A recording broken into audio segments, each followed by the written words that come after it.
Our bodies are very well equipped to handle short-term stress, but it's prolonged or chronic stress that can seriously affect our physical and mental health.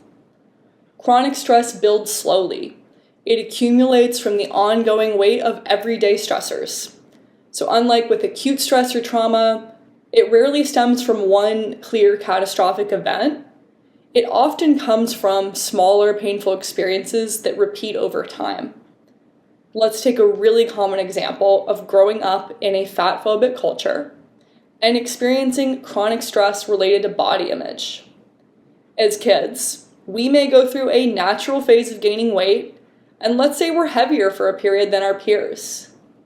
Even without overt bullying, we are exposed to constant subtle commentary about our bodies. We hear critiques about how we look, what we eat, how much, what we do for exercise. So many opinions about our bodies. At vulnerable ages like puberty or going into puberty, even offhanded comments can get seared into our memory forever. And on the other side of this, we may only get positive attention when we lose weight or we eat a certain way, reinforcing the message that our worth is tied to our appearance. So even positive comments can be objectifying and feel really intrusive. And these comments about our bodies are coming all the time without warning. So growing up, we may feel powerless to stop these remarks and start to brace ourselves around other people. Over time, we might feel on edge and self-conscious in most social settings. And if that stress becomes more intense or it lasts for too long, our nervous systems struggle to relax, even in safe environments like when we're at home or when we're alone. Eventually that stress becomes so constant it just fades into the background. And we stop noticing how stressed we actually feel. It might just be in rare, quiet moments without work or distractions or screens when we suddenly notice how unsettled we really feel. And we try to push that feeling away, but it lingers under our skin, it's hanging over our heads, it's lurking around the corner. This is just one example of chronic stress that many people quietly carry. And most of us don't just live with a single stressor, we carry the weight of many. One of the core emotional states that this chronic stress creates in us is powerlessness, the sense of futility. So as with trauma, what often hurts more than the stressor itself is feeling powerless to respond to it or stop it. At first, we may try to fix, resist, or leave the situation, but if nothing changes, we just begin to shut down. And when that same stressor repeats over and over again, we may feel like nothing we do makes a difference.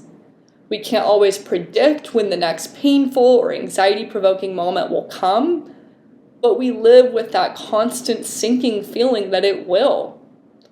To cope, our nervous systems shift into constant hypervigilance. We are always bracing for that next destabilizing moment. And hey, when it comes, a part of us may even feel a little bit relieved because we at least get a break from that constant anticipation. And then there we are, we're flooded with racing thoughts and conflicting emotions. We become overwhelmed, we may feel immobilized. Most of us are never taught how to manage internal overwhelm. So we may feel like the only thing we can do is just wait for the day to end and hope sleep resets us. Others may turn to whatever helps us numb the feeling. Screens, food, shopping, substances, even self-harm. And once that wave of overwhelm passes, we often turn on ourselves and we blame ourselves for feeling the way we do, for being too sensitive, for being dramatic. If others have normalized that stressor, or we don't hear people talk about feeling the way we do, our shame deepens. Comparing ourselves to others who appear more composed or seem less bothered, we feel inadequate, like we can't do things right or there's something wrong with us. So we try to force ourselves to care less, and we tell ourselves things like, this is just how the world works, what am I expecting, other people have it worse. After working so hard to shut out our feelings, we lose the ability to clearly name what we're feeling and why. So what feels confusing and shameful to us might seem obvious and valid to a compassionate outsider. But to us, our emotions begin to feel like this separate threatening force, something out of our control that we have to push away and keep hidden. Chronic stress, with its exhausting loop of hypervigilance, overwhelm, and self-blame, is one of the most widespread and relatable human experiences. As a therapist, almost every client that I've worked with is struggling or has struggled with chronic stress. Research supports this.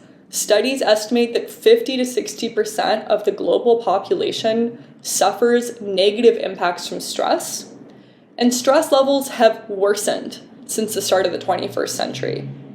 We also see higher rates of chronic stress amongst women and people living in high-income countries, groups of people often more deeply conditioned to emotionally numb themselves.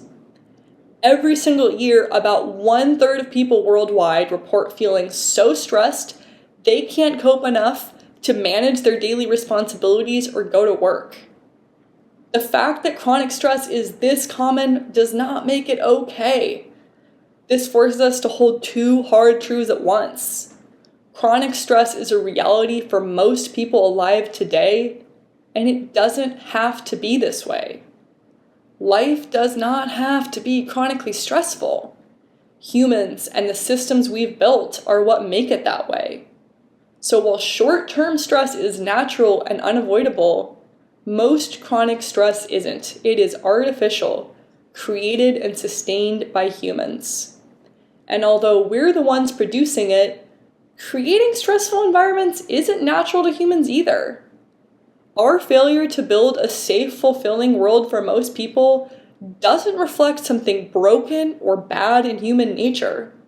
It reflects generations of social conditioning. This conditioning starts in childhood and it is reinforced throughout our lives. It is not neutral. It's enforced top-down from those in power through messaging about what we need to do to be good, valued, and safe. And while this messaging starts at the top, it embeds itself most deeply on the ground, in our homes, in our classrooms, and our everyday lives. We grow up absorbing all these spoken and unspoken rules about how to be safe, accepted, and loved. These rules shape everything: our beliefs, our behaviors, our sense of self. And many of these rules train us to ignore our needs and instincts and stay in line, to prioritize obedience and fitting in over trusting ourselves. This social conditioning we receive fosters learned helplessness, the belief that we have no power to change certain aspects of our lives, so we give up before we even try. Learned helplessness turns us against ourselves, locks us in survival mode, and keeps us too stressed to think clearly or far into the future. In chronically stressed states, our bodies struggle to relax enough to connect with others or receive support. So this blocks our ability to connect and collaborate in ways that could create more meaningful social change. Conditioning that keeps us stressed and feeling powerless preserves the status quo and keeps power and resources in the hands of the few. It disconnects us from our natural dignity, worthiness, and connectedness. Instead, we grow up afraid, full of self-doubt, repressing our emotions, and disconnecting from our needs. And we are often taught to not talk about our stress, so we carry it in silence, unaware of how many others feel the same way. And the isolation makes this burden feel even heavier.